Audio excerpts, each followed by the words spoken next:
Dylan Raiola, Jadyn Davis, Elijah Brown, and CJ Carr, among others, highlight this group. Now, as you look at this class, how does it compare to last year's quarterback class and those of the past? I'll preface this by saying it's early, right? I mean, we still got another 11 months to go before we finalize our rankings for the 2024 cycle. But having watched as much as we can, having seen what we have so far, I think it's a bit of a down year compared to last year. When you look at that 2023 cycle, remember we had the big three: Nico Iamaleava, Dante Moore, Arch Manning. You also had Jackson Arnold in there. Malachi Nelson was another five-star quarterback for us. I don't know if we're going to have five arms in our final 32 for the 2024 cycle. There's some guys we like, but it doesn't seem to be as top heavy. I also don't think it's as deep. I wouldn't be surprised if we had a smaller number of quarterbacks inside our final top 247. Again, things are going to change here over the next really 6 months. We're going to get some Elite 11 action. We're going to get more data points, more exposure. But right now, it seems to be a bit of a down year. So if you're a fan of a school that has an arm firmly committed, I think you need to be smiling right now, because this doesn't really seem like the year maybe to grab a quarterback. That doesn't mean there isn't going to be some good ones that come from this, but it's not as fruitful as what we saw in that 2023 cycle. Yeah, Andrew, and I feel like the market will be accelerated considering that, right? That maybe there aren't as many arms, or the depth isn't there in terms of quality. So I think a lot of these schools are scrambling to get their guy in 2024 just because the bevy of options isn't there. Dylan Raiola is number one, and obviously he's the number one overall prospect as well. But how big is the gap between Dylan Raiola and the rest of the quarterbacks chasing after him? Blair, it's funny. I think if you asked me this question 2 months ago, I would have said it's pretty sizable. But having dug into the tape really on some of these top arms here over the past few weeks and studied game by game, I think that gap's shrinking a little bit. And I'm a big fan of Dylan Raiola. I mean, he is a big kid, 6'3", 228 pounds, like you know, Blair. He's got a live arm, but I think there was times as a senior where he struggled a little bit. State semifinals, you know, he only throws for 93 yards. His team doesn't score any points in a loss to end their season. So while we really, really like Raiola, you know, there's been some times where I think we could get a little bit more out of him. And there's reports out there that he's going to be transferring to his third school in 3 years. So I don't think it's as big as it once was. I actually think that gap is closing a little bit, and we'll see what happens. Again, we're going to get the Elite 11 finals. We're going to get some more of these big OT7, 7-on-7 tournaments. And at the end of the day, the tape is everything. Is usually what we base a lot of this stuff off of. But it's going to be great to get Raiola, hopefully some of these other arms around each other, and then we can stack and rack them heading into their senior seasons. So USC, Georgia, and Nebraska are the schools most closely linked to Raiola. There's reasons for all three to feel like they have a shot in this recruitment. Obviously, there's the family tie to Nebraska. But when it comes to playing at the next level, Andrew, how do you see him fitting in with these top contenders? Grace, I think you can make a case for all three of these schools. If I was inside his camp and let's say I had a seat at the table, I think you could really outline, him being a fit at each one of them. At Nebraska, I mean, he would be the biggest recruit ever for Big Red. It would put them right back on the map right there with Matt Rule. You know, I was listening to an interview with Marcus Satterfield, the new OC there, earlier today, and he brought up how they want to huddle up. That's what they're going to do at Nebraska. He wants to have a power run attack, and he's even going to have some formations with a fullback. And you know, how would that fit in for our quarterback one? How would Dylan Raiola fit that?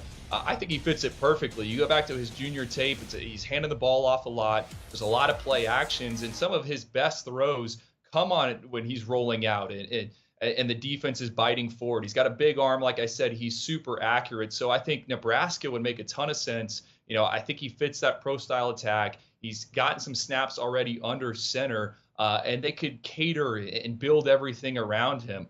At Georgia, it's kind of the same thing. We've seen what Stetson Bennett has done. Obviously, Todd Monken's gone off to the NFL. In steps Mike Bobo. I don't think the Bulldogs are going to change much in terms of what they want to do on offense, right? They want to run the football. They're going to have a great offensive line. And then that quarterback, he's going to have to make a lot of throws that are timing, on schedule. And I think Dylan Raiola could do that. I also think if he goes to Georgia, I mean, that's his best bet for winning a national title. Obviously, they sign a ton of talent on offense, but defense, they continue to load up. That unit isn't dropping off anytime soon. Trust me on that. So I think at Georgia, you know, if he wanted to win a national title, that's the school that makes the most sense for him. Now, if he wants to go number 1 overall in the NFL draft, you got to talk about USC and Lincoln Riley. I mean, his track record with quarterbacks is the best of the best. Jalen Hurts, Kyler Murray, Spencer Rattler. I mean, he has developed and coached up a lot of good guys.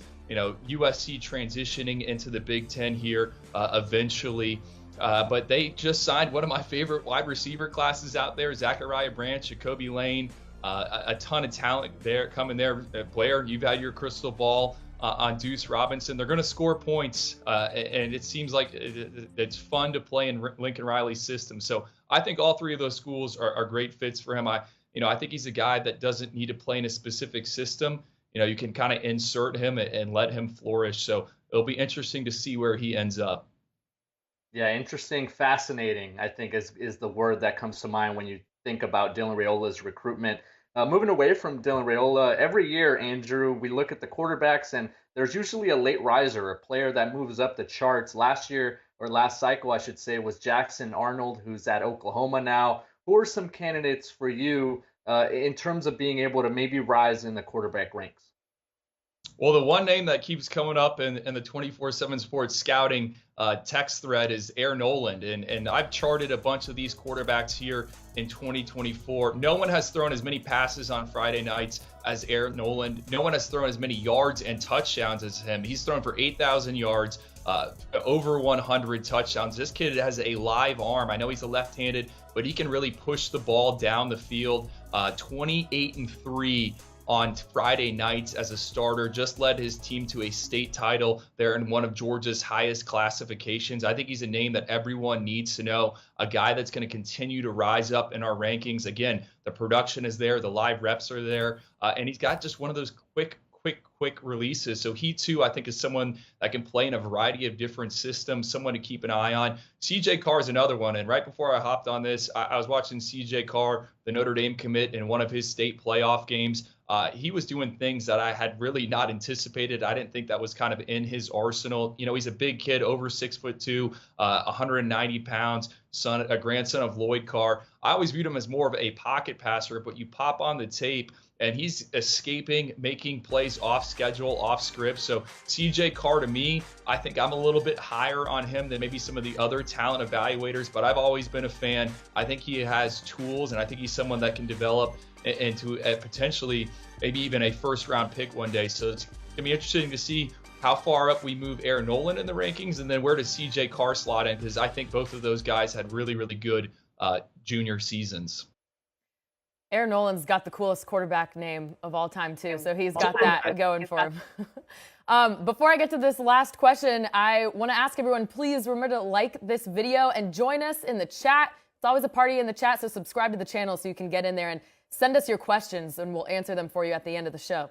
All right, Andrew, before we let you go, in the 2023 class, Dante Moore was viewed as the most game day ready, despite being ranked below Arch Manning and Nico Amaliava. Who's the guy in this year's class who's ready to make an impact as a freshman? Well, I mean, you could make a case that Aaron Noland would be the guy, right? Multi-year starter, just won a state title. Lot to like about him. But I'm going to go Elijah Brown here. He plays at Mater Dei. He's a 3-year starter there as well. Mater Dei is the only school that's had 3 Heisman Trophy winners. He is someone that is 29-1 as a starting quarterback. What's even more impressive about that, he is 9-1 against teams that are ranked inside the top 25, Max Prep's top 25. So he can win big games. Yes, sure, he's been surrounded by a ton of talent, but I watched the other day that one lone loss for him, and that came this past season against St. John Bosco. I thought he played good enough for his team to win. I mean, he's a gamer.